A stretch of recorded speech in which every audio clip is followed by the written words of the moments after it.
分享一下咧，點樣用呢一個 Relax 嘅3.0咧，去解決咧有陣時咧，我哋有啲上斜方肌啊，或者提肩胛肌啊，即係頭呢位啊，甚至乎咧肩膊啊有啲不適嘅情況咧，點樣去用呢個 Relax 3.0去放鬆特定嘅肌肉？係啦，咁我哋咧平時就係應用嘅話咧，就係兩隻手垂低啦。其實咧，我哋如果你想去真係針對單邊嘅不適，譬如我右邊膊頭特別攰喎，或者咧因為成日稱嘢買嘢啊，買到啲肌肉好酸痛啊，咁咧你只要將呢個 Relax 3.0咧，將佢放埋一邊，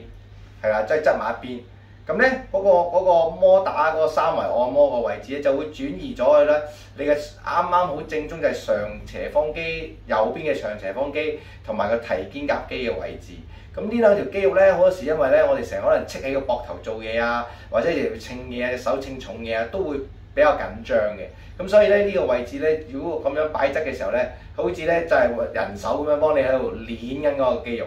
喺度不斷咧拿捏住佢，不斷喺度按壓住佢，咁咧到位就會放鬆到我哋嗰兩條主要嘅肌肉嚇。咁如果你呢一個肩膊有好多症狀嘅，或者有陣時有啲手麻痹，或者個膊頭成日覺得好鬼疲勞咧，你都可以咧將呢個咁嘅做法咧，就係將個 Relax 3.0磅擺喺你唔舒服嗰一邊咯嚇，咁就可以好好咁樣舒緩到你呢個不適㗎。